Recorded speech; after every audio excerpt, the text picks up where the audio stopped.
incredibly long. You know, and As far as like, so many of these people claim, oh, these alphabets are trying to assassinate me. They've tried to assassinate me before. Sorry, like the first time they try to assassinate you, you're dead.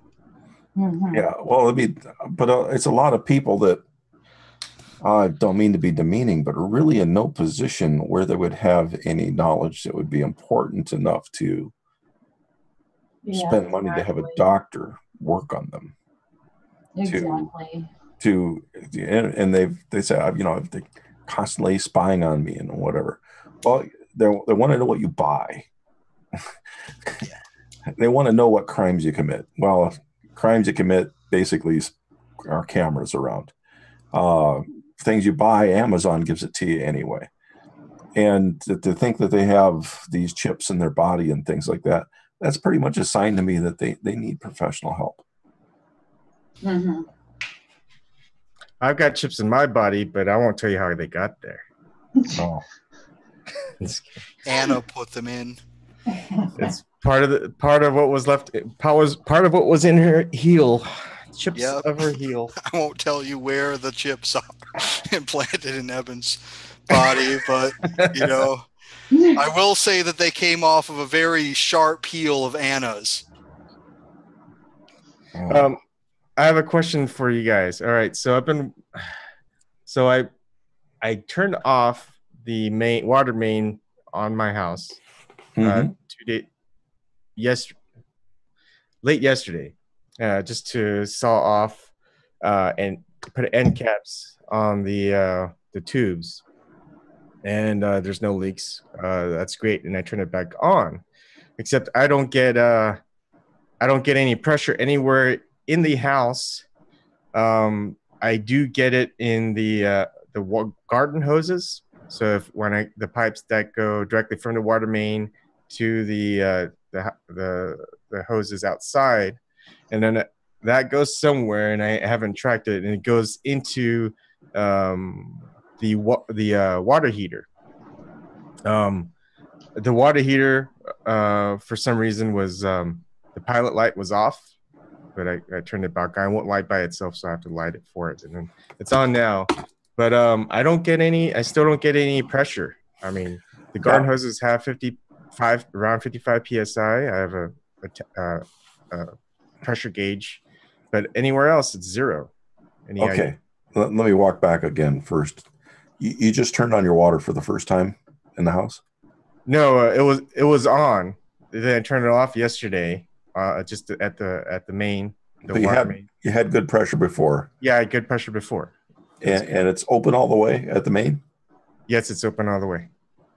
And if I measure it at the where it leads into the outside where the outside faucets where you would attach garden hoses, it's fine. It's 55 psi. Now, where did you cap it off at? One that goes directly out, which is on that same main line going towards the garden hoses, and also on the return feed going to the basement sink and the washer. And those, if I open them up, there's no pressure coming out. So I'm stumped. I aired it out. I aired out the pipes. I've even got like a 3 horsepower water, those things that suck water out. Siphon them to the faucets, and nothing. Like I went to the kitchen one, or wherever I put it, and I siphon it, and I'll open up the valves, and I'll feel that there's a suction in. So I know that the pipes are clear. It's just I'm still not getting that pressure.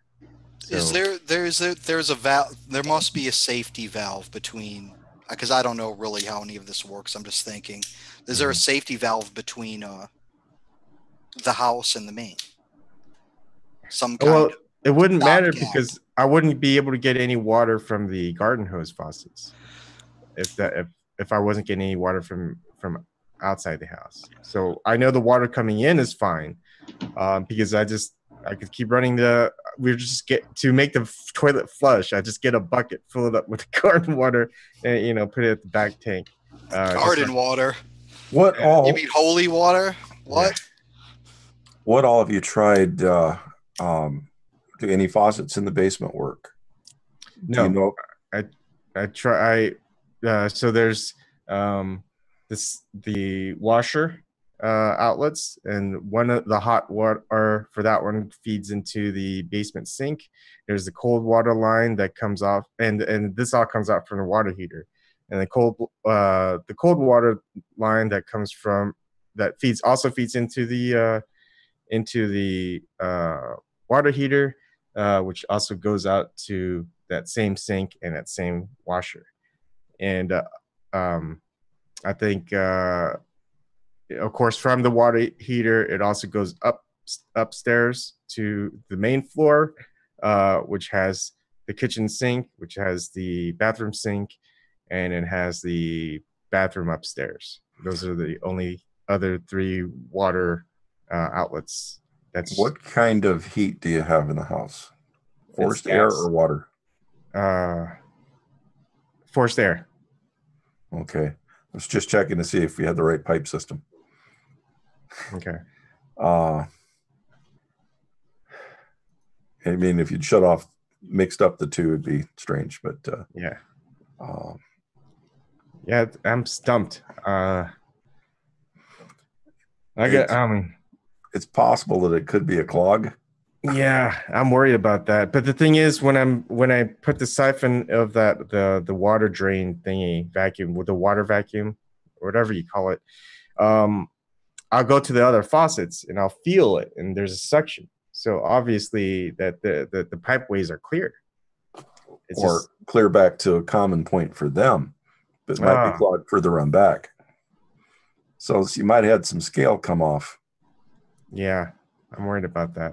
Go as far back in the house as you can to where the pipe enters the house. Mm-hmm. What's it look like? What kind of metal? It's big, thick. I think it's lead, or is it iron? It's a brass-ish type. It's really tough stuff. Like if I some of it, like the main pipeline, if I tried to put solder on it, probably wouldn't stick very well. I would have to. I'll look at it if you send me a video. Just take your phone. Hey, yeah, here, I'll show you. This is the great thing about our technology is I'll be on my phone. I'll accept myself into Zoom, and I'll just show you on my phone. I'm going to screen share, and I can show you. And hopefully the bat doesn't attack me. I mean, it might. Is that bat still in your house? Oh yeah, there's a couple of bats. That's ridiculous. So what year was your house built? I don't know. It's in my whatchamacallit thing. Don't show myself. Dang it. There we go. And all right. You'll see me in a bit. I'm gonna share. No. How do I do this again? Oh, I know. That's right. This will be me. All right. I'm stopping video here, and I'm gonna mute. Those walls in the basement look kind of old school. All right. Like maybe 1970s or 1960s. That window is old school too. So you'll see here, it's a mess. Okay. So here is the main line. I'm trying to get.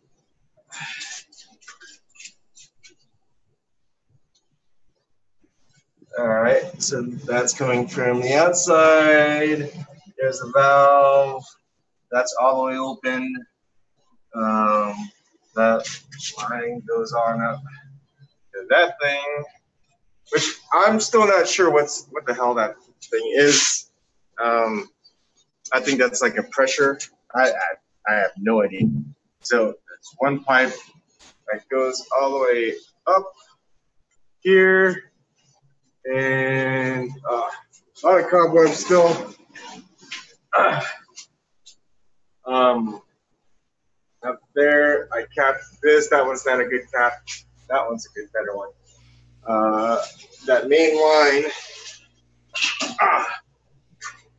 keeps going, and it's capped here, and that's the coming back one. But this is the main line, and it works fine. Going outside, you can see how it splits off. And I get water through there, the garden faucet, and this keeps going back out. The main line here, and it feeds into the water heater. No, wait. Back. No, it doesn't. It's over. It goes somewhere out to the other garden faucet, and then it comes back into the heater. I can't hear you guys very well, so I'm gonna head back to the computer and hear your thoughts. Those rafters make me think that the house was built before my previous guess. Oh yeah. It's definitely an old house. I just don't know how old it is.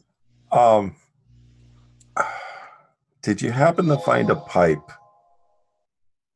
several feet long, going straight up? You can't figure out what it is. A pipe where I can't figure out what it is.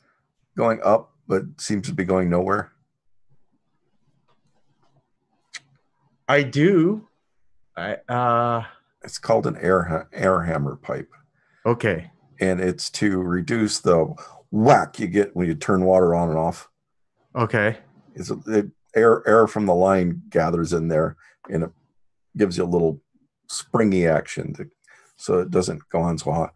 Is it possible? What did the ones that you capped go? What did they go to? Well, they went up to water that went to the main floor for washer dryer, but I just capped it. Are you sure that the water going up to the upper floor didn't also tap off of those? Nope, it was okay. A standalone, isolated.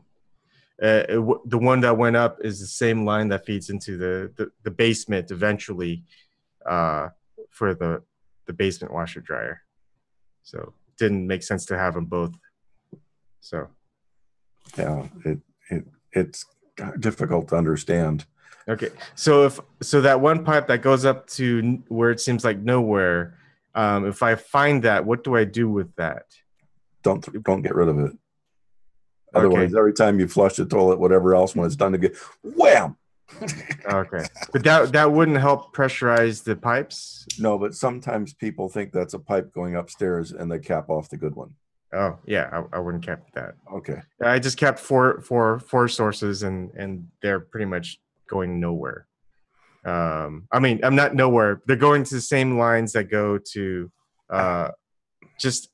you would just press a valve and they would just come out. They're at the basement level. So they wouldn't even go all the way up. Yeah, I have no clue. I'm guessing that you've got an obstruction between there. I'm thinking the same thing. That sucks. I guess it's plumber time, huh? Yeah, that sucks. Yeah. Time to make some new friends in town. Yeah, I guess so. Yeah, and ask them if they have any good deal on salted water softeners, and they're going to try to sell you the more expensive saltless. Yeah, no, it's fine. I mean, everything that you already had, I just kind of researched into. And, yep, salted water softener with an ion exchange. Replace the mainline pipes from it with PEX. Do people call it PEX, or is it just PEX? They just use the acronym. I hear PEX more than anything else. Okay. And then from the PEX you can use PEX or you can use CPVC. There's a difference between regular polyvinyl chloride and CPV. CPV is corrosion resistant. Okay. Or chemical resistant, you guys way the kids go. Yeah. And regular PVC is not safe to use with hot water. Yeah. Yeah.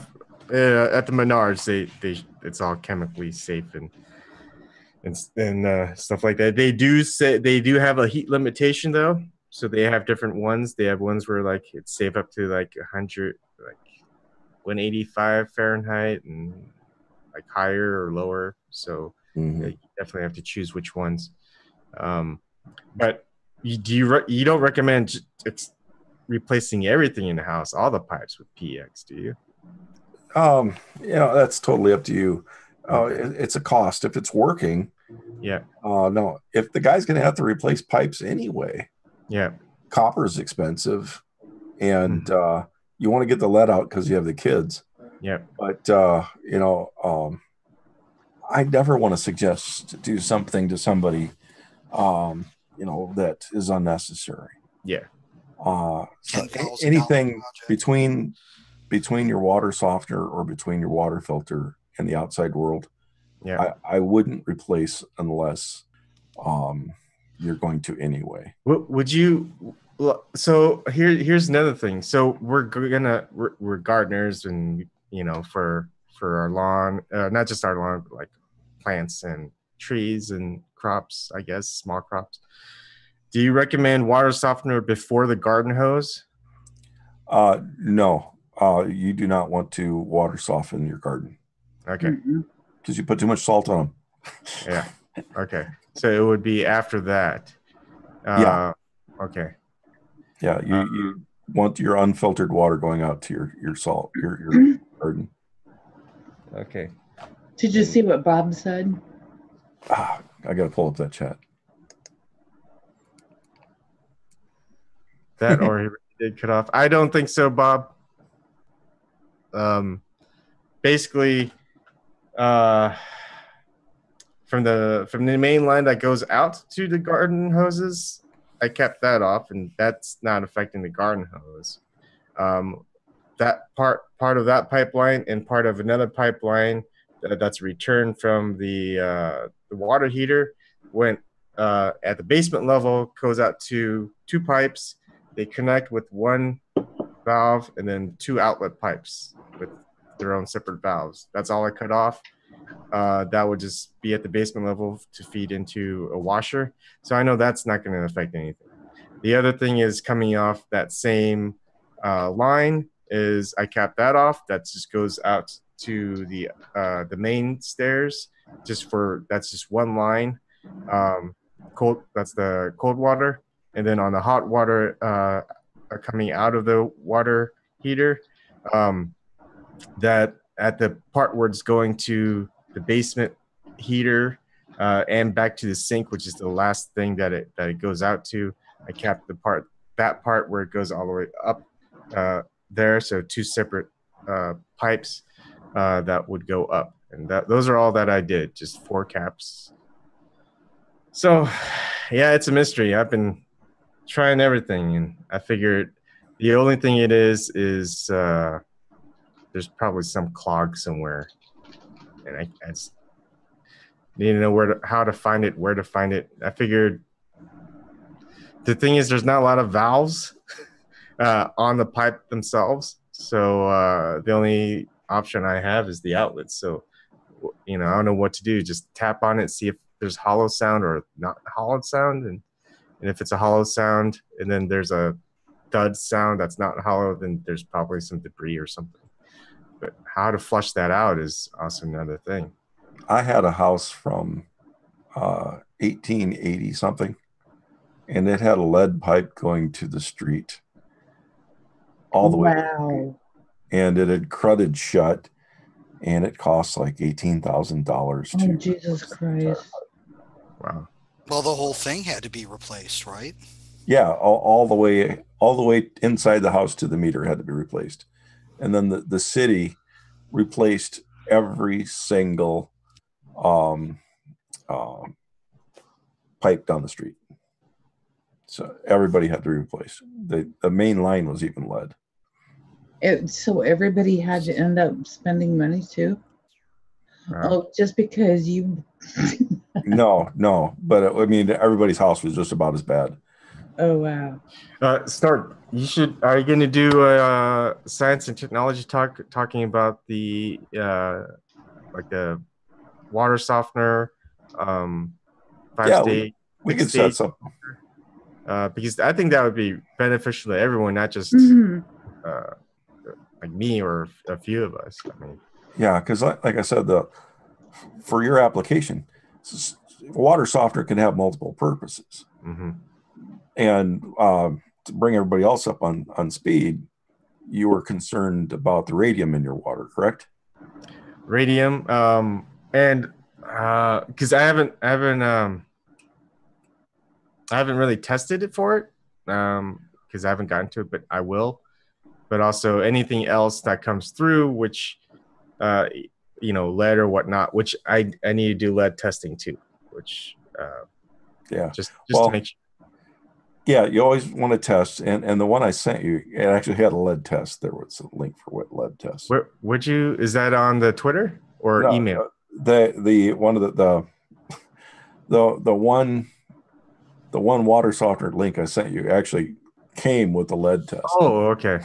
Yeah, but I had to pay for but that. you probably want to get another separate lead test. I'll find one for you. Well, I've gotten lead tests somewhere in these boxes. I just haven't found them. Also, Dom suggested an M80. Oh, put it in the toilet and see. flush it. Yeah.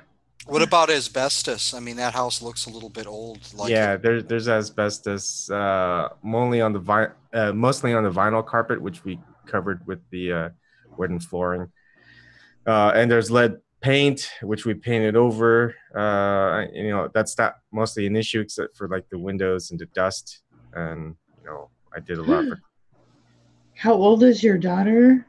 She's almost 5. Okay, because she's past the teething for sure. Yeah. And I've got like a hawk's eye, eagle eye, whatever you call it, for my son, he's crawling around and stuff like that. Because I ate my lead paint off my windowsill in my bedroom. Well, if the kids start acting super aggressive, we know why. Or weird. Damn lead. They say that lead increases aggression. I'm a lead kid. What are you talking about, Garden? Fuck that! Fuck it! Fuck you! Well, that makes sense. Think about the period of time where we were using lead for cups and everything. Oh, I know, and right? how aggressive we were. Yeah. But we lived through it. Well, people were just pissed off because they had to lift the cup every time. Well, lead cup's pretty heavy. God damn it! Oh, before I asked in chat, know what building that is? That's an old lighthouse, and I went to go visit its ruins today. If you guys want to see a Garden Gnome premiere video, I'll be putting it up on my channel later. Yes, because I'd love to see that, because I was thinking that would be a cool one to frame and put in my room. I just can't wait till we see Hillary Clinton out in the woods that you explored. Fucking swamps, man. What would you do if swamps? What would you do if you saw Hillary Clinton out in the middle of the woods? I'd shoot her. Uh-oh. I would start looking around. No. I'd start looking around for snipers. That was just a slip. Looking down to see where I'm stepping to make sure she didn't leave any puddles or piles. Yeah, that's what I would do. Exactly. Make sure she wasn't having a seizure. I can't believe I said that shit. That is so fucked up. Okay, I am drunk too, so. Yeah, she's not sitting in office. There's nothing to worry about now. Well, not yet. 2020 might be a different story. No, I could be in trouble right now with her at her level. I don't think you have anything to worry about in the woods anymore. Can she really go anywhere that she's not wheeled? I don't know. She seems to be deteriorating, and the media doesn't seem to be picking up on that. As long as there aren't steps. She seems to have a real problem with steps. Yeah. I can't wait video till after that video. natural death gets rid of her. There's video after video of people like pretty much carrying her up steps and her falling down steps. Or when she's standing, having somebody on both sides holding her, shoving her in a van. I mean, she was popular as first lady, and then when she decided to run as senator, she got pretty famous, and then she kind of dropped off a bit, and then Obama picked her up to be the part of his staff, and then she kind of dropped off a bit. And I mean, like, how did she get so popular? well, She was never popular. I don't ever remember her being popular, man. how did Like she even go from, early on, they hated her. She was popular amongst the women for the longest time because the Me Too type women saw her as so powerful and so this and that. And Yeah. well, Snork, as the pair, how did they go from being $10 million in the red to having $10 billion? no shit. Yeah. In that period of time. Just had a lot of meaningful information that were the banks and whatnot could glean off of these two people, I guess. Yeah, I think on 9/11 the put order was just a diversion for what they really did. The what order? Put order. What's that?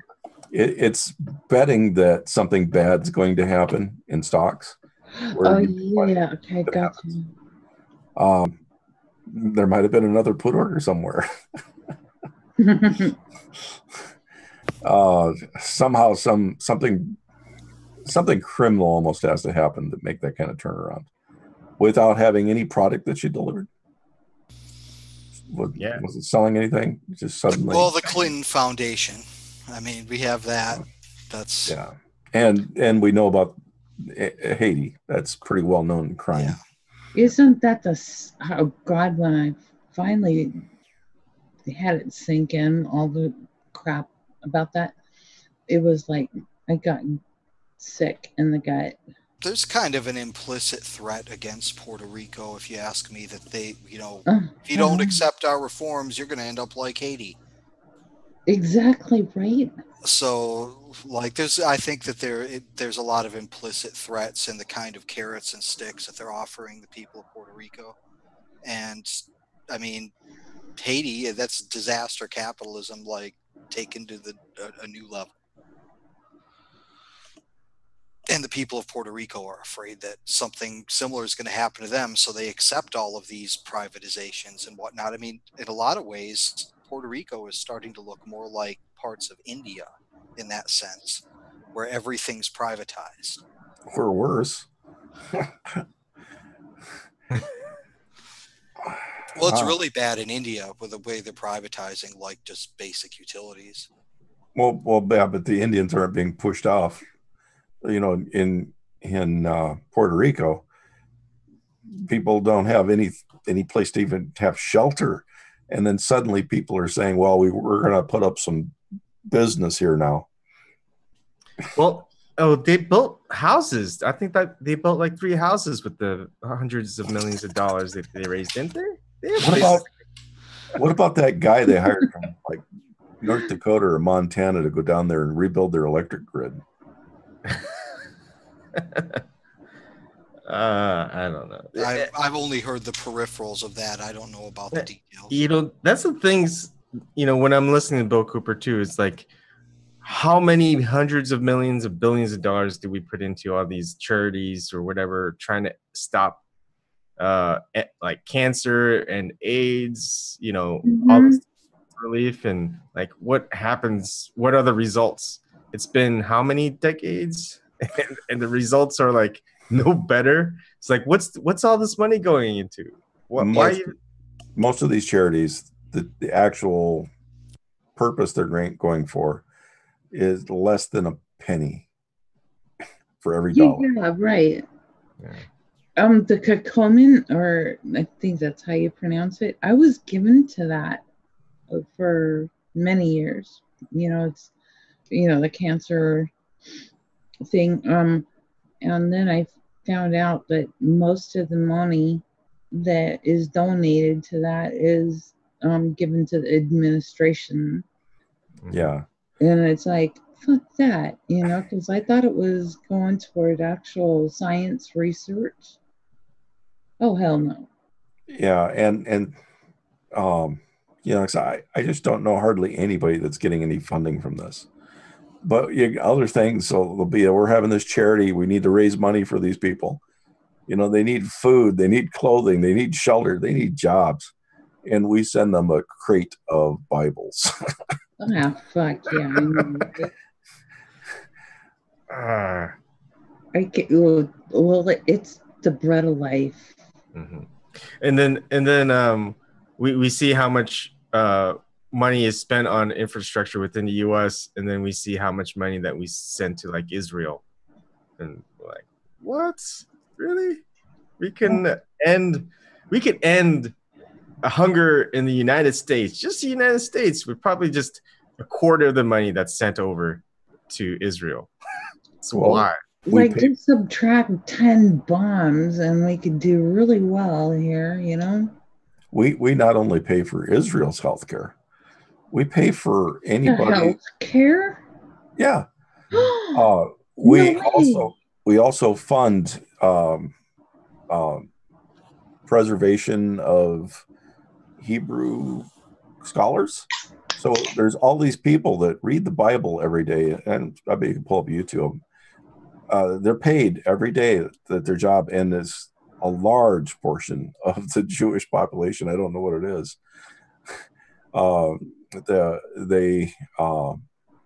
They sit and rock like this, reading the Torah all day, and that's all they do all day. I just can't believe they don't have neck injuries, but that's what they get paid to do. Good salaries. They pretend like they read the Torah. Well, the Christian Zionism movement in the U.S. is just so strange to me. You know, the evangelical Zionists. Yeah. Yeah. These people will go over there. These people will go over there and for free on their own dime, and they will go work in the like grape vineyards and all this other stuff for nothing, because they believe that it's like their place to serve the chosen people, and it's their place to serve the state of Israel. Well, they would. I saw a documentary or something, or show. Maybe it was even Vice. I don't know. And this is Vice. I'm saying that these evangelicals would have tours in Israel and Palestine, and they would send money over to Israel and Palestine just to up the tension and just feed into the violence between those, because that would hurry up and get them closer to the end times where they would be saved by the second coming of Jesus. Isn't that sick?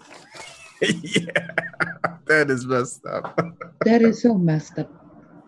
But people are doing that. That's just, can you imagine? So it's like when I see all the stuff that the bigwigs believe in, I'm not surprised that they believe in that stuff. Like rebuild the temple. The reason to rebuild the temple is to bring about Armageddon. Yeah. And then that Jews are so impure because they've been around death. They've been around like funerals and all that. That when the third temple is built and they build the altar, they're going to have to find that red heifer, the pure red heifer. It cannot have been impregnated or nothing. And then they sacrifice that, and then they mix the ashes with water, and every fucking Jew is going to have to be sprinkled with this dead animal shit and water in order to purify them so that they can go into the temple. And that's where the dominance is going to happen. That's how they believe. That's what these chosen people. When I was going to synagogue, it was just like, are you fucking kidding me? Yeah, I mean, Like I'm with Ryan. I don't like religion, but I do find it necessary that people should have the freedom to believe what they want, and that's the first thing. Yes. And it's like that because it is because when there's no religion, there always ends up being the one religion, and that one religion prevents freedom for other religions, and so we go down this slippery slope. I mean, I feel like because I'm in the U.S. and we have the freedoms that we have. If I was agnostic anywhere else outside the country, like if I was in North Korea or China or whatever, I couldn't be agnostic. I'd have to at least fake it, fake the religion that they have to live at least somewhat normal life and not get like mugged daily or in the name of religion. I used to think that too, but I know lots of people in Europe that have no religion at all, and even though their country has national religion requirements, it's not enforced. Oh, yeah, France is basically the birthplace of atheism. Yeah. But like in the UK, the people don't have to be Church of England. And Norwegian, we used to have one on here. They don't have to go to the church. Yeah. But in many small towns in Iowa, you don't attend the church. You get looked like you are a demon. Yeah. Oh. I wonder if that's like that in Nebraska, but who knows? I feel like if that time comes up, that time comes up. Because I love to talk about the very occultist stuff that appears in the Christian religion and the Bible, and you can't really refute it. And the same thing with like now with Mormonism and Freemasonry and occultism, and all the Babylonian stuff, Egyptian. Now that I know a lot more about that stuff, I can present it, and they go, so do you ever think that? I don't know. There's so much to talk about. Well, it's crazy. Like if you travel a lot, you come across these communities, right? Like they look like normal towns, or it looks like, it's some kind of like town. Like there's just a gas station and a diner out in the middle of nowhere or something. You go into these places and there are signs that you are in an ultra religious community. You'd never be able to discern it from the outside. You see some churches and whatever, but like I walked into this diner and they had all this like Pentecostal, like hellfire and brimstone shit on the placemat that they gave you. Like, and it was some scary like fire and brimstone shit. Like nothing, no nice Jesus, like you're going to heaven in this one. To like disobey and you're going into the flames, lake of fire. Yeah.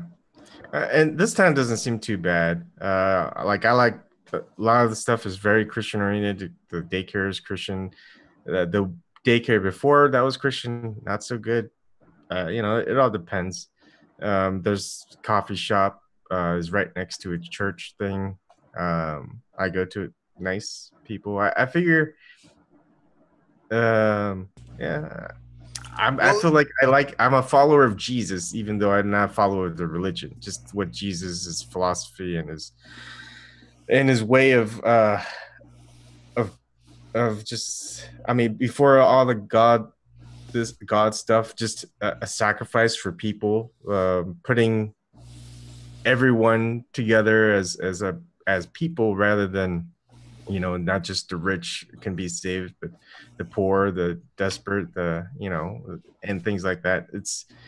It's just he's a man of the people, really. If you think about it, it's just what we would call a man of the people today, or just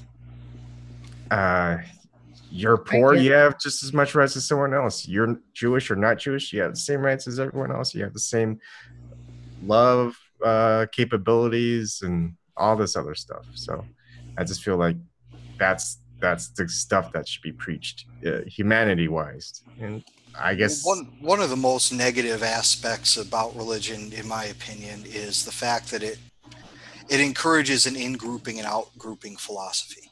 Mm-hmm. Like, and you become conditioned to in-grouping and out-grouping people. Like, you don't know any other way to think. Yeah, well, You're exposed to it for too long.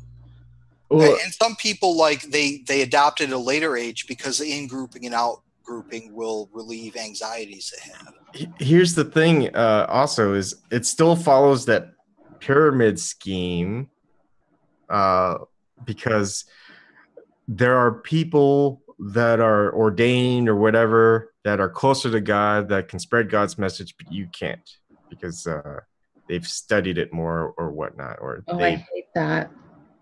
or they've gotten to within within the practices of that religion, they got to a higher position and they're able to do certain things that you can't as just a follower or believer.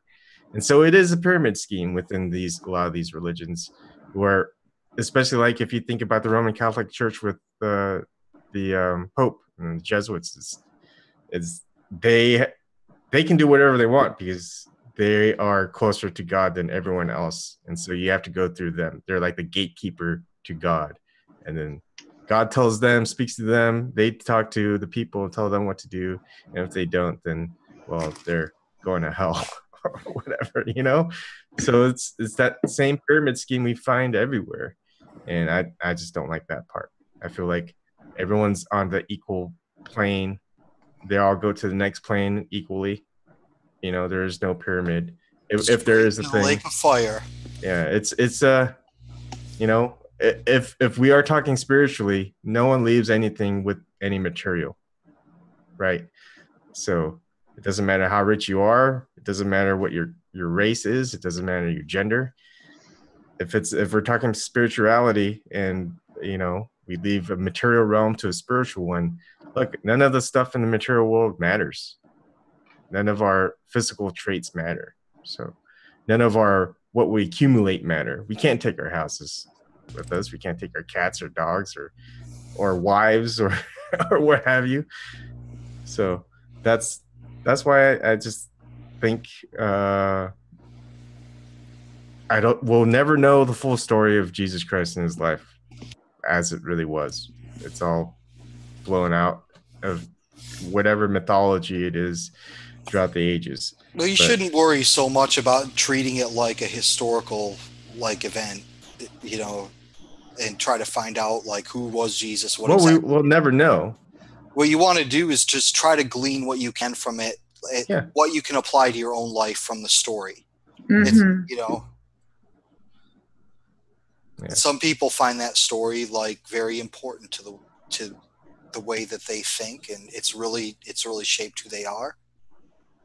And Jesus is a symbol of that. They believe in Jesus literally, regardless of whether he existed as he is depicted in the Bible or not. Jesus is real because Jesus has an effect on the world. And here's the thing: is there's so many denominations within Christianity. They all have a different interpretation of what Jesus was and did. You know, so when you have like different Christians, different denominations talking, getting together, they're going to start arguing against themselves. So what's the basic premise that they can all, as far as behaviorally, power? Let's all seek power and fight against one another and attempt to grab it. That's the commonality. Yeah. Right. Yeah. But yeah, then they'll subgroup and subgroup. I mean, the Jesuits fought with the Dominicans. Like Jesuits often fought with the Pope. Mm-hmm. Like the Dominicans fought with the Pope. I mean, this is just all within Catholicism. Yeah. Then you have the various factions of Protestants. You know, but really, that didn't happen till later. And they never really came to blows over it. But they certainly began in-grouping and out-grouping each other. The Protestants seem to split every week. Huguenots. Filthy Huguenots. Well, I live in a town that's no more than 2 miles by 2 miles. It's the road's like a T. And you just drive through so many churches on going through town. Why does a town of 6,000 people need this many churches? The heresy of Martin Luther. No, it's people figuring out what it means to be a minister and how much money you make. Yeah. Yeah. And they form the second church of old wine. Yeah. So one thing that I always talk about at church is like, why does God need so much money, or at least this ministry? Like, couldn't you go? Like, wouldn't God just provide the means for you to keep going and not have to worry about people giving you money? Well, if he did that, then how would he test the believers? Oh yeah, it's more about just the man himself. Like, it's about the people who he's speaking with, right? Yeah. And a lot of God wants to test the believers, not only the minister. Yeah, a lot of them, I do agree. It's always a test. It's like when you question is like, why would God do this? They would always say it's a test. Well, I was or else we could just go with let's do a credit test. I mean a credit check. Or else we could just go with it's a fucking sham or con thing. I mean, I was at a bank once when a church brought in its offerings to deposit. The what? They brought in the collection plates money. Oh, yes. And there was inkjet printed dollar bills in it. I mean, really bad quality inkjet printed bills in it. And I'm thinking, now, if somebody's really devout, would they really throw those in there? Or did the minister just throw in the money thinking that he could blame it on somebody else? Yeah. See if it would pass. Yeah. That's odd. Yeah. Well, of course, I'll never know. But the look on the face of the bank teller was like, yeah, it happens. Yeah, it's like, what can they do? It happens. Like this is not the first time it's happened. Yeah, I mean, just think about the news. Bank teller says that the town minister is depositing counterfeit money. It's like, that's not going to go very well. Well, I mean, if it went through, it was actually a woman that turned it in. It wasn't the minister. It was like job was. It went to the church's bank account. So no matter what, the minister's hands were free. Yeah. I didn't do it. I didn't see the money. And that's what we see with a lot of people in power. People with wealth, they keep their hands clean. They have other people do their bidding for them. And that's the way to get away within power, is you have other people do the dirty work for you, so you're always clean and you can always get them out of trouble when that time comes where someone has to be the scapegoat. But if the bank had accepted it, nobody would have known. It would have got blamed on somebody else if it was caught. So it was just a win-win situation. It was like they couldn't lose, but all they could do was win from it. So what year did this occur? Oh, maybe 3 years ago. Wow. I mean, like they actually thought they could get away with that. Yeah, and the print quality was not good. I guess they just don't understand, like, I don't know basic principles of counterfeiting and exchanging your money. I mean, it seems like they would have counted the money before they went to the bank. A smart church would have laundered the money. Yeah, they would have gone to a pawn shop and maybe, like, were they even passable? Were these bills even passable? I wouldn't have considered them passable, but the bank I think was trying to be. A bank just can't come right out and say, "Oh, you're counterfeiting," to a church, especially to a church in a religious community. You know, they held up two bills. You say it's kind of hard to tell, but this isn't real. Do you think a casino would have put up with that? I think. worse than the banks almost. But Yeah. I Very mean, strict Bring out about the the cash gun. controls. I was 4 feet away, and I had no trouble telling the money apart. And I am no money expert. Yeah. Have you noticed that the money these days, the newer ones, just look like play money these days? They look like play money, but they don't look like smeary inkjet print. Yeah. Jesus told me these bills were real. Now the best counterfeit stuff I saw was someone bleached the real like $1 bills and reprinted on those dollar bills like $20 or $50. So the actual bills themselves, you know, looked legit. I think this was before that little strip and all this other stuff, the hologram stuff. This is like in the late 90s or early 2000s, and I thought that was really ingenious. I mean, the counterfeit stuff is bleach the actual dollar bills and reprint it with another denomination. Because I think the hardest part is getting that consistency within the paper to actually, because the coloration in the print, that can be done easily. It's just the feel of the paper, the wrinkly of the paper, that's hard to mimic, in my opinion. Well, there's just all kinds of like little subtle things in it, like that. It takes a long time and it's difficult to copy. Otherwise, counterfeiting would be a real problem in the U.S., but it isn't. Real money feels silky to me.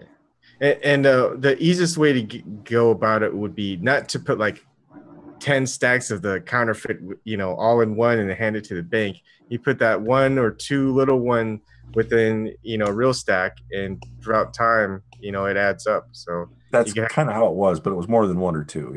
Yeah. Well, you try to launder money, right? And like that's one thing that counterfeiters try to do, is they try to launder it. I mean, it's very expensive to try to print money, and what I would imagine, like a passable copy of it that would pass, like, you know, a bank teller. What I loved about the word launder is after watching Office Space, I just laughed.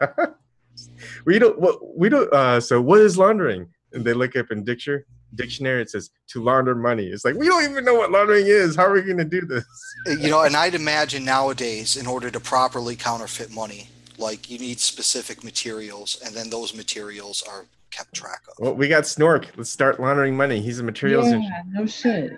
Okay, Snork, we're in. There's multiple levels now of counterfeit detection. Yeah. And the extra strip, that's one. Mm-hmm. There's at least 7 levels, and not all of them are published. Some of the inks have magnetic properties. Some of the inks have UV properties. The inks can have different ways they look. And the printing method they use allows them to. If you hold the bill kind of at 90 degrees from your face, shows a picture. Yeah. Well, another thing you could do. One quick, like if you go to a casino and you hand them $100 bills, and because it's all, you know, a lot of money is $100 bills, is when you hand it to them and they know you're not a regular, they have different ways. They look at it, they mark it with a marker, like a black permanent marker or whatever, and they also have those UV screen like lightings they put over it these days. They have a lot of ways just to verify counterfeit. Anybody that's capable of counterfeiting our current money is in a database. Wow. Well, it seems to me you could just go completely crazy too. Like you could put these UV prints on things, right? And you could have it randomized, right? And then in order to check if a bill is real, you could just compare it back to the batch and see if it's blue or red or green or whatever. And it would be randomized in such a way that it would be impossible to predict without having direct access to the database information. We're sounding like criminals. Well, in my opinion, I mean, we're just talking about anything. In my opinion, if you're gonna counterfeit money, just make a lot of $1 bills, because no one really cares to check if $1 bill is counterfeit or not. No, really. The bank caught them $1 bills. Well, Well, don't. the bank, I mean, but not stores. you don't put it in a bank. You use the cash. You launder it. You go and pay cash at the like a buffet. You go to like a store and you pay cash. I mean, that's what you do. The most common place to use is in laundromats. Oh, laundromats. But So they're gonna laundromats launder money. No, yeah, the launder money. They are put into the dollar bill exchanger, and they get quarters back. Yeah. I Really? a lot of. I mean, not that I'm going to do anything. I'm just. There's a lot of vendors out there that haven't updated their machines for the modern bills. Holy What a beautiful crap. scam. Yeah, that's just, Well, and it's so easy to track back now because of cameras. Every time that bill passes, like in front of a bank teller, like its code is readable. Like you can see the number on it, right? So when at some point in that process, I'd imagine they filter bills through a counterfeit detection device, and they probably filter all the bills through them. Maybe it's at a Federal Reserve building or something. I don't know. But like, so you find a few that are counterfeit, you can just go back, look at the number, and the visual camera data is right there. I mean, you can see it. Yeah. You know, when I was a kid or a teenager, when I first heard about laundering money, I always thought that because a lot of people launder money in the laundromat, I always thought they would put money, the fake money, in like a washing machine and then drying machine to make it look like it's wrinkled and worn and used. that's how I thought too. Counterfeiters actually used to do that in the 70s. Oh, okay. Oh, is that how that came about? That's not what the laundering meant. The laundering meant clean it up. I had a counterfeit quarter when I was a kid. I can't remember how I came across it, but it was George Washington, and he had a pipe in his mouth. Someone had like put a pipe in his mouth, but otherwise it looked. That like would be awesome. That would be awesome. I wish I still had it. Yeah. All right. I wonder what percentage of bills you come across that are counterfeit. Probably not very many today, but Oh, you remember the days where they would it was kind of recent. They have dollar bills, and it's like where was George or something? You go to a website, you type in your it's like your numerical number right here, and then you look it up and you see who might have typed it in before and where that money was, so you track where that George Washington dollar bill was. yeah, I remember that. Like it was on the, like I kept one of those bills for a while, just for good luck or some shit. TYT, what the fuck is the TYT logo doing? Whoa, check that out. There's like crazy little ripple lines. What was Cooper saying? Eye of Providence. What was Cooper saying? Okay, how many? Wait, was it not last night's thing, but then the other one? What was he saying about the money? Do you? Or am I thinking of something I saw on my own? He was talking about all the money becoming chips. Oh yeah, it was just red. The one we just had, yeah, that the future, that money, it's all consolidated. Oh, that was tonight. Okay. Yeah, I don't know if you saw my comment.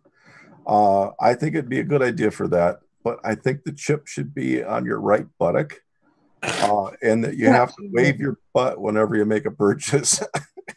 Fuck you, Snort. No way. I don't like. Well, aside from the butt part too, I don't like the idea of everything being just credit based. I like the differences in currency. I like how it is now, even if it's fiat. It's just that you could trade in anything and whatever barter system, that you don't have to do it based on credit. Remember that movie? It has that singer in it. Basically, you were a thing, and it's basically life. It's like once you run out of credits, you're dead. So you just have to. What was the name of that? I don't remember. You said aside from the butt part, so I assume that that's the part you like. You said, well, aside from that. Well, You're smart. I want to show you my tip. It's like you want to check someone's credit rating, so you just kind of follow their butt. There you go. That'll lead to a lawsuit or fucking 10. Only official people can check your credit rating, so they are authorized to fondle your butt. And you're trying to promote rape culture. I'm unsubbing from this government shit. supported. So if Hillary Clinton authorizes it, it's not rape. So it's well, you got a good point there. Yeah, it's condoned by the female feminist society. You know, like I'm worried about this new type of license plate that that I think it's in California. They're doing it, but like this license plate is like electronic, and it's like. Let's say in the case of martial law, there's no escape. I can't just trash all my cell phones and just take my car. Yeah. Like is that thing invincible? Like how strong is that electronic thing? Could you destroy it if necessary? Oh yeah. Yeah. Anything can be destroyed electronic wise. But would it be like supremely difficult for the average Joe? To like just smash. Well, you can Phoenix is terrible for that shit. They've got cameras up and down the 60. They've got cameras up and down the 10. Oh, you're talking about Phoenix? Yeah, that's right. Yeah.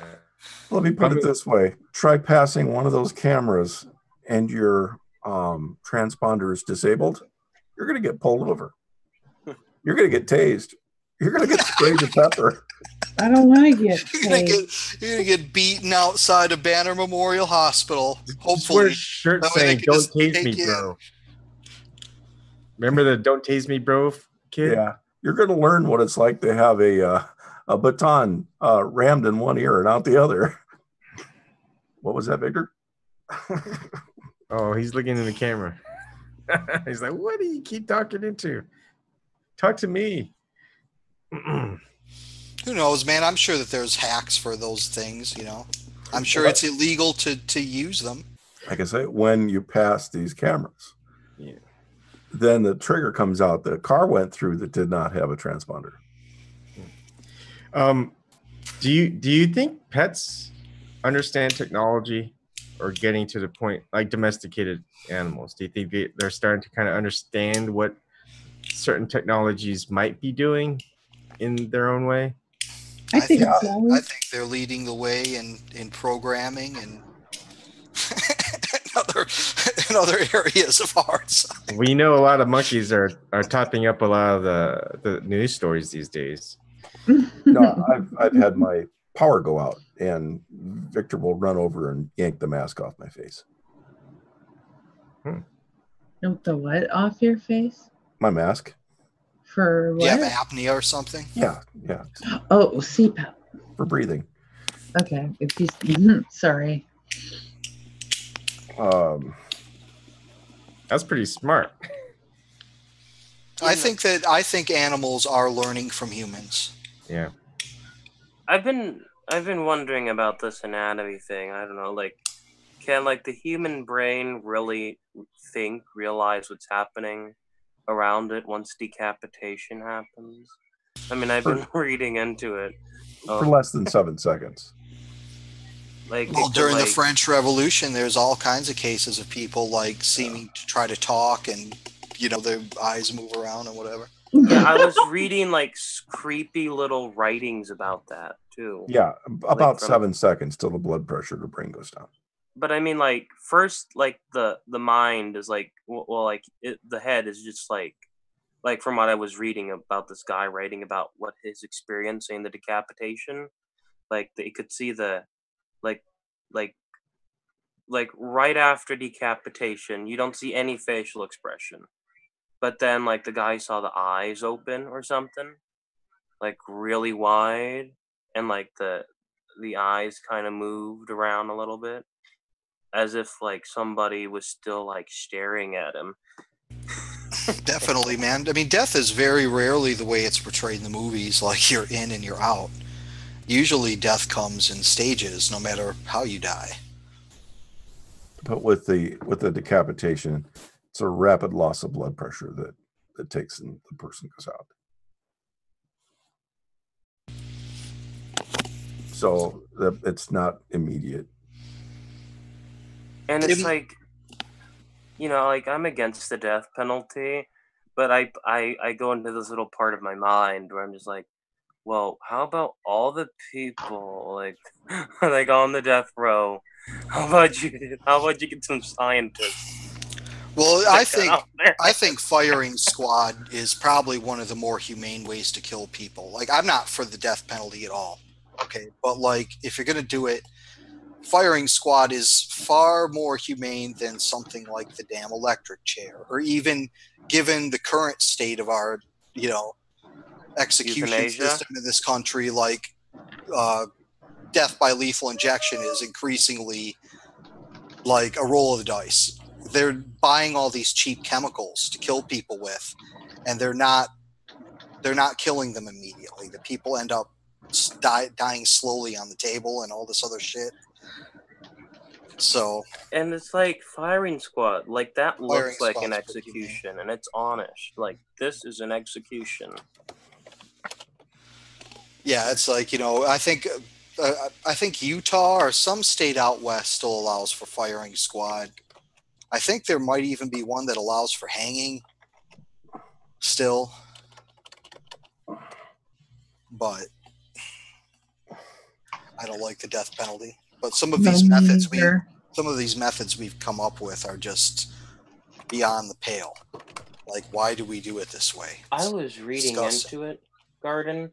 Like, I've just been reading into, like, all the ways the death penalty has happened. And, like, like, I've just been anxious ever since. Well, you live in a death penalty state, my friend. I know. But, like, I put myself in the shoes of the person being executed in that fashion. Like, first I was reading into, like, boiling. Like, they used to boil people a lot.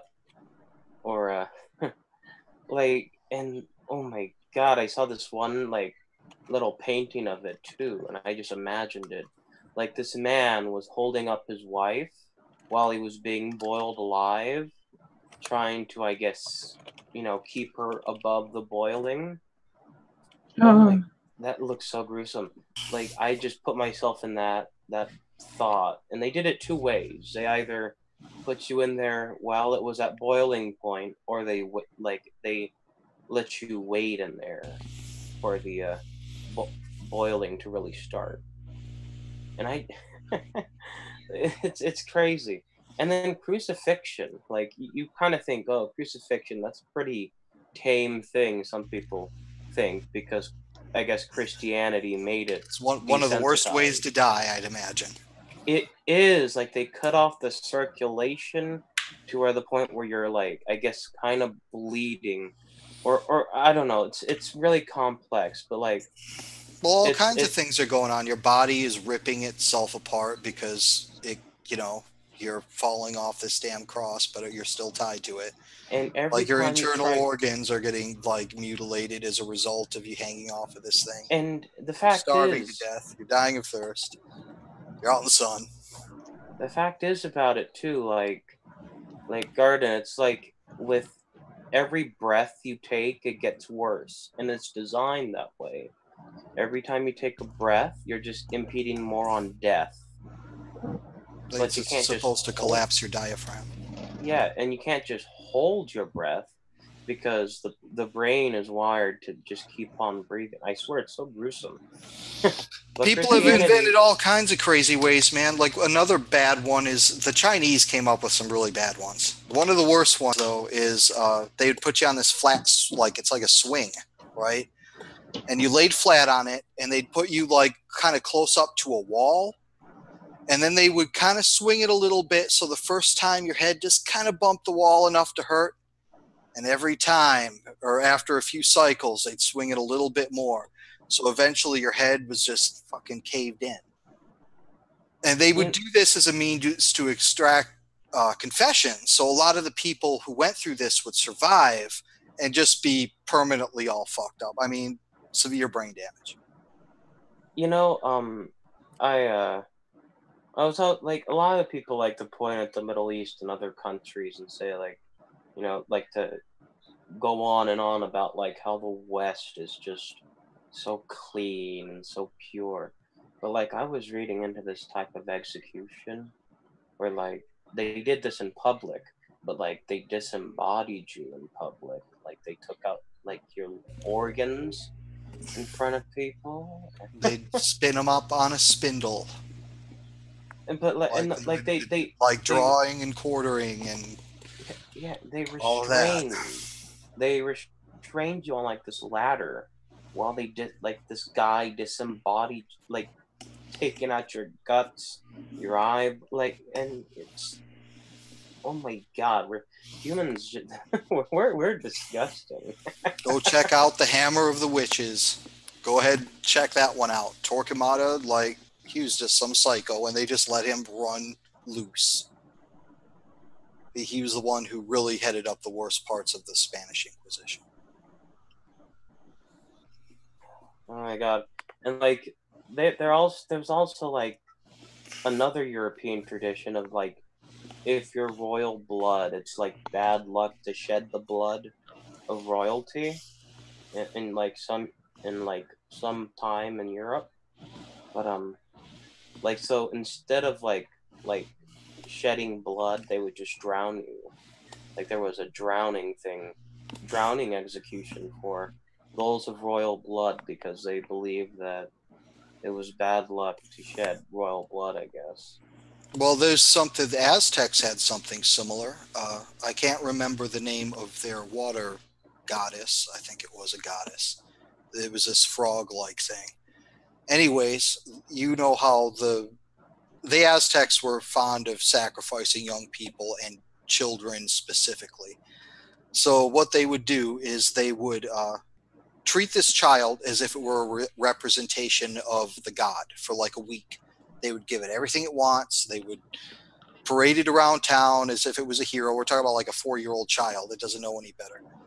And then at the end of it, what they would do is they would take this gum and they would paint it all over their face like a mask. So it plugged up their, means to breathe, and they would immediately throw them into like a cold pool of water so it hardened. So the child didn't drown because the child couldn't die by water, but it had to be sacrificed to this water goddess. Well, I guess that's similar in the sense that it has to do with water. But I mean, like, they just simply drowned those of royal blood because, I guess their blood is more special. But, like, I don't know, like, maybe some other form of execution that bleeds me is better than, I don't know, drowning. I have no idea. I don't want to be executed, especially in some of these crazy or old school ways. I don't want to be staked to some anthill or some lunacy like that. Get burned at the stake. People are insane. That's what it comes down to. I have no idea why people feel the need to do these things. It's beyond insane. If I can understand people wanting other people dead to accomplish their goals. That's perfectly understandable. And to a certain extent, I can understand people torturing each other to get something they want. I can understand that as well. I don't approve of it, but I can understand it. What I can understand is just some of the mindless torture that goes on in human history. It makes no sense. There's no reason for it other than just cruelty. Oh, yes. Nietzsche said it like this, man is the cruelest animal. We are so happy at tragedies. Well, a lot of us are so happy at tragedies, crucifixions, and bullfights. Semi-quoting Nietzsche, or at least giving me the connotation. And that plays another part in the history of human cruelty, is cruelty as a spectacle. Cruelty as a way to like manipulate the masses. You know, we see that time and time again in history. So there is practical reasons for some of these things. And you know, like, people enjoy it, like, either I would guess with propaganda on so many different areas of the aisle, like, let's use the 9/11 phenomenon, for example.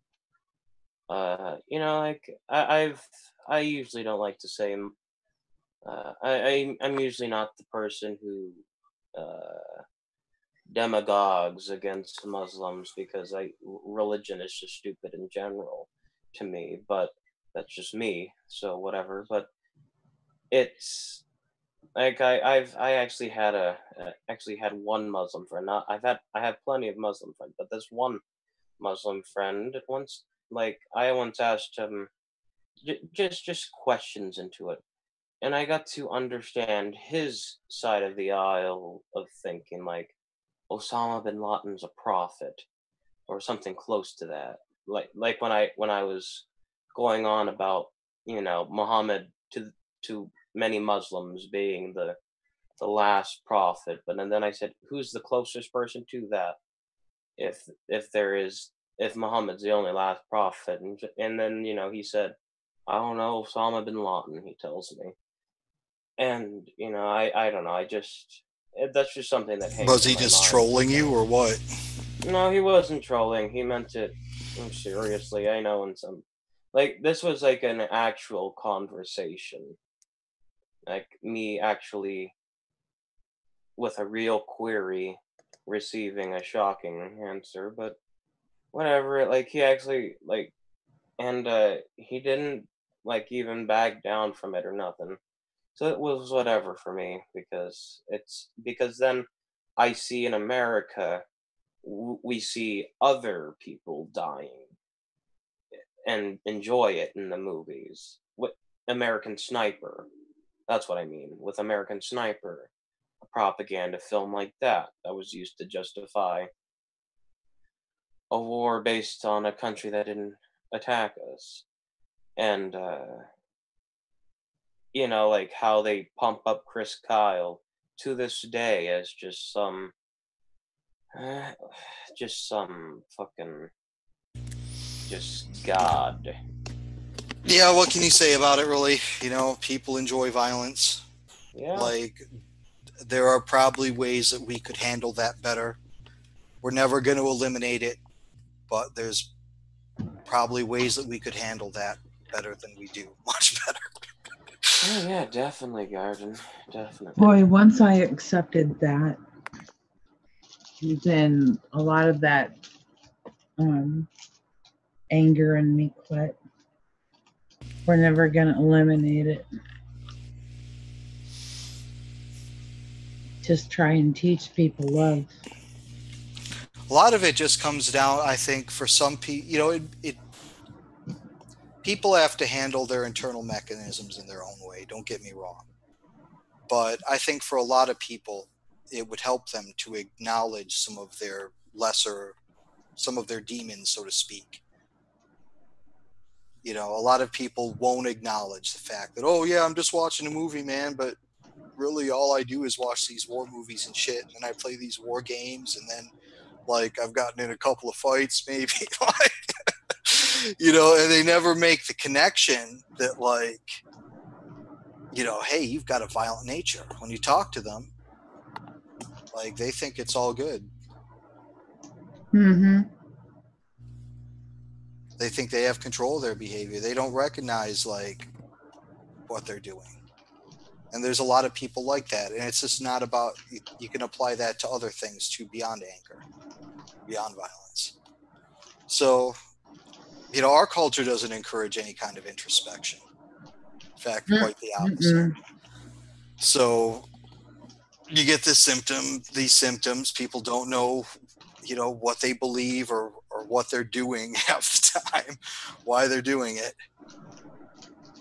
So, you know, I don't know. I call that emotional dissonance. Some people are just so. Well, sooner or later, like there will be the big distraction will be how do I eat tomorrow, Mm-hmm. and like that, and that will focus the human mind. Hopefully, it has that effect, and hopefully we don't go through some kind of complete devastation to get to that point. But I don't see anything really fixing some of these core problems with the way we handle ourselves without us paying the price. Agree. Unfortunately, we pay the price for our bullshit sooner or later, and my friend, hopefully we live through it. Like, because through history you see this, you see failed systems, failed societies, failed philosophies, and people pay a price for it. Like you wouldn't want to live in the late Roman Empire. Mm-hmm. Like you wouldn't want to live in some of these eras. So that's kind of where we're headed. But the difference is in the past, humanity had a chance to recover from their mistakes. Like with our super technology, if we make some mistakes, like that could be it. So this could be our last chance to get things right. Hopefully we do. it just seems we're just impeding closer and closer and closer just to repeat history over again. We're going to collapse the empire, but this time the empire's collapse is going to collapse the whole world. And probably more than half of the people on this planet are going to die a very violent death. Well, on a happier note, like, have you guys been watching some of the lava craziness in Hawaii? Some of the latest videos? I have. It just keeps getting nuttier and nuttier. Like like you look at some of these scenes, and it's just like lava. Like a whole section of the island is just covered in like lava geysers, lava streams. There is like a giant lava river with multiple branches flowing into the ocean, completely off the hook. Like, and it hasn't taken that long for it to happen like that. And now that geothermal plant is threatened. Like, maybe you could tell us more about that, Snork. Know anything about that? Yeah, I think the geothermal plant started it. Yeah, that's right. Mm-hmm. Yep. So I'm all for renewable energy, but I said months ago, I don't know when I said it on here, I suppose I could look through it and find it. But I said, I do not think it's wise to do geothermal next to an active volcano. I think it was when we were discussing Fukushima is Or when you Yellowstone. first brought that up. Okay, or Yellowstone maybe. Yeah. Because I'm concerned with they're doing the same thing by Yellowstone, thinking that all that hot magma pool is a really nice place to try to get all kinds of water to boil. And they don't have a lot of cold water like Iceland does. So what are the consequences of we're talking about, like, what percentage of the island is going to black out when that thing gets destroyed? I don't know. No. It just caused a release. It's not going to make it worse or anything else. It's more like a catalyst. The as far as the plant causing the event. Yeah. But when the plant fails, what are the consequences to the population? I think the damage is already done. I don't know that the plant will make it any worse because the vents are already open. But as far as the power supply to the island, gone. The part of it that was from that geothermal is gone. Do you know what percent that is? No. Okay. The last I was out there was in, I think, 2014, and most of what I saw going in at that time was solar panels. and I was out there for an energy conference. And Hawaii at the time just kicked ass over every other state in solar panels. And you never hear about it. Wow. Well, voices are starting to speak up, like some of the people who had voiced reservations, a decade plus ago when they built it. When was it built? Do you remember? The geothermal at Hawaii? Yes. I don't know. This was the first I learned of it. As soon as I saw this bunch of earthquakes, and I looked at it where it was, and then the earthquakes before the eruption were all around the geothermal well. Before it was built, there were people who had some serious reservations, and they came forward, and of course were dismissed, and it went forward. So this was something that they were aware of beforehand, well aware of. Yeah. So when they plead ignorance, don't believe it. Yeah, no shit. Kathy is asking, had they been prepared, might they have benefited from the geothermal? Yeah, I just think maybe they should have gone shallower, or maybe we should have practiced with more volcanoes before. Other than Iceland, a lot of people don't have experience drilling them near real volcanoes or active volcanoes. Iceland is the only ones I know that do it.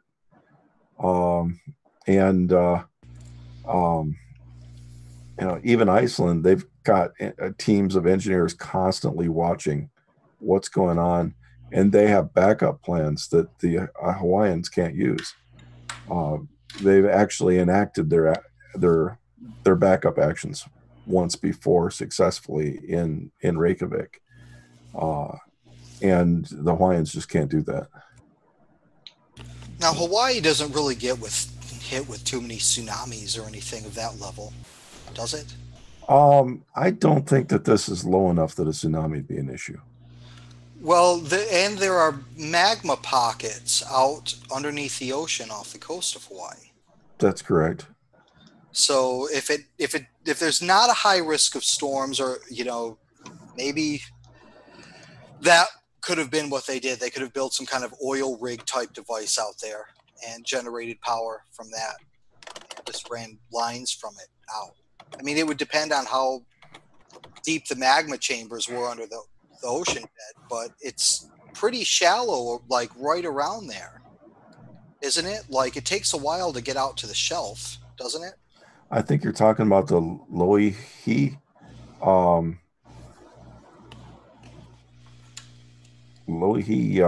seamount, which will be the next Hawaiian island.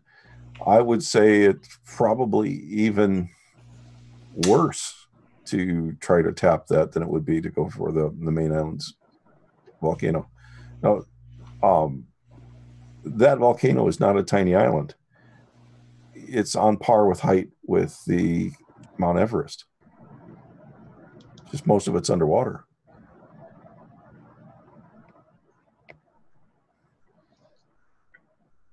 The risk would be that you would flood a chamber with seawater, and that would cause issues. Oh, I forgot the term for review. Let seawater get into volcanic. Is that the issue, the main issue with doing that?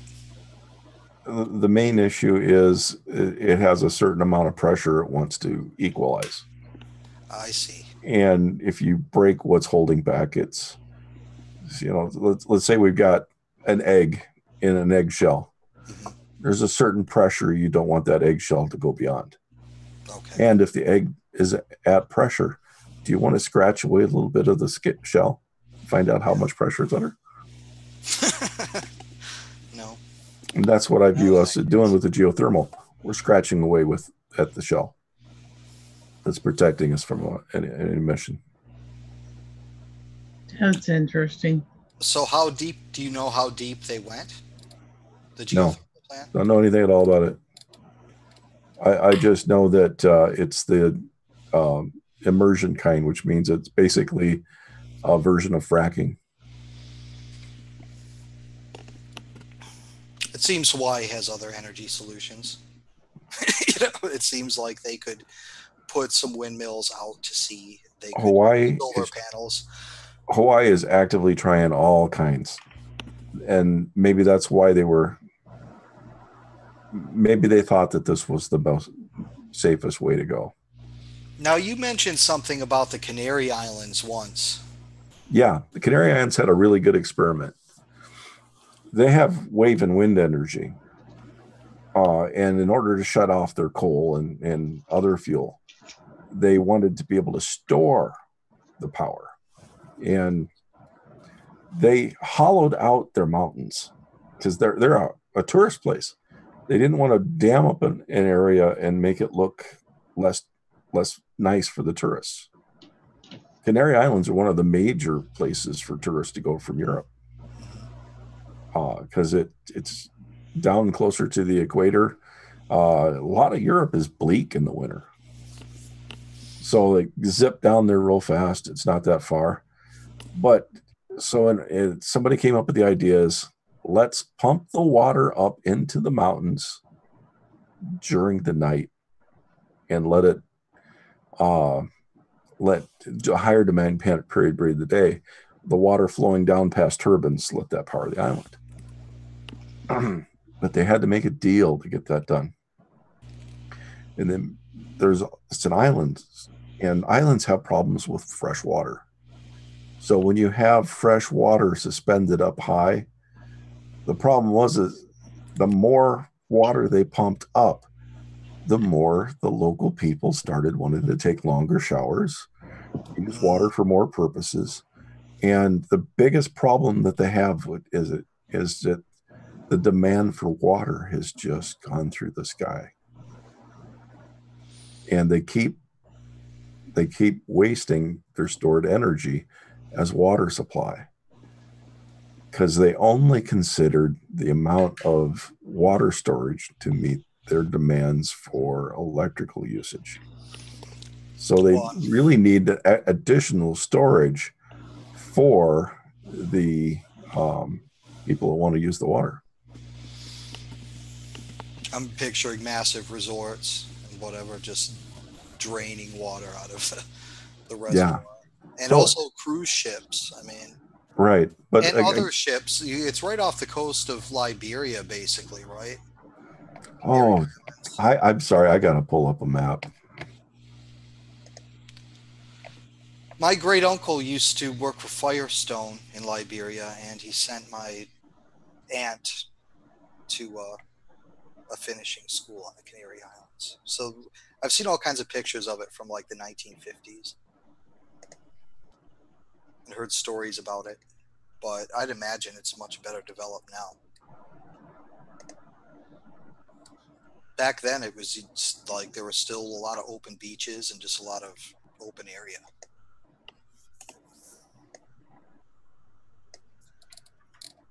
Comparatively. And I can't remember the name of them. There's like, there's several islands. Like, I can't remember. Grand Canary, right?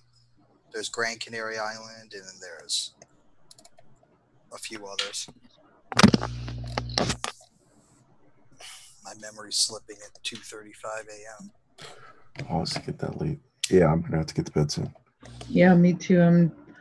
My drunk level.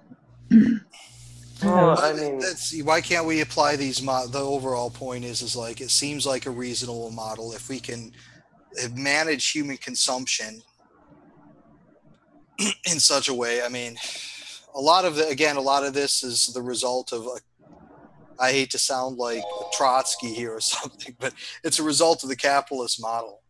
Like, the people are allowed to build the resort and drain all of this water, and if there's limits put on it, well, you can just bribe the local official or pay the fine. Yeah. But they tested it all. Everything works. They just had, this unforeseen flaw of the human side that people keep demanding that water's there, that they should be able to use it. They can't have the water and the power. So I guess the question would be like, you would monitor the actual residents of the island and see how much their per capita water use went up every year. Or, you know, if their water use wasn't going up at such a rate that explained the loss, then you would see where this water is going. Maybe it's going to these resorts. Maybe it's going into ships. I mean, I'd imagine water is a fairly valuable commodity on the, you know, west coast of Africa. Like, not to sell to the people, but as a shipping commodity. There's parts of Africa that need water. El Hierro is the island. Hierro, and I did pronounce it incorrect. It's the smallest of the Canary Islands. They met September 28th, or 2014. They met almost 100% of their goal, and then the people started realizing they had water. So it's one of the smaller islands. So does that mean that, like, what are the residents? Does it say the number of residents that are on the island? And does it give you any idea of the infrastructure of the island? Okay. 7 miles. Oh, no, that's wrong. Like, does it population 10,162. Wow.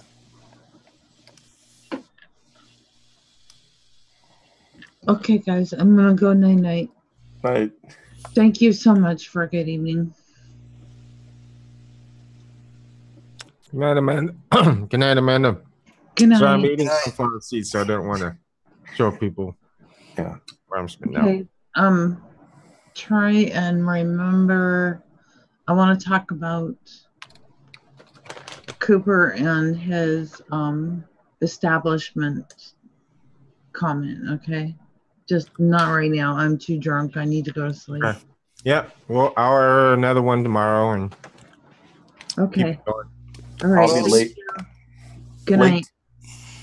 I'll be late tomorrow too. I've got some work. I work over the internet meeting to do tomorrow about that time. So okay. So it's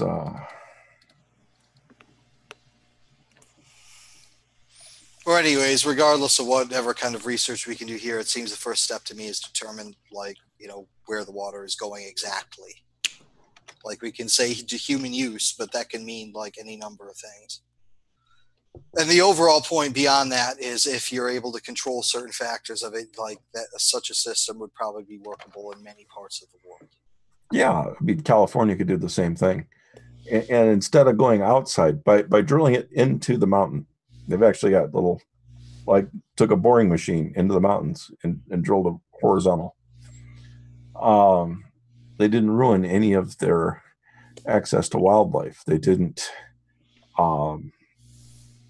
they don't have to worry about evaporation being a problem. So, yeah, we're draining our aquifers, so good yeah. luck to us. What's the name of the one, the giant one that's underneath the grain belt? Ogallala. And I just had a message from a friend. 19,000 years it's going to take to recharge it. Good luck to us. Well, on that, I think I'm going to go to bed, you guys. Yeah, I probably should hit the sack too. Thanks, Ebon. I'll see you guys. All right, no problem. Good night. I'm gonna finish eating my sunflower seeds and go to bed.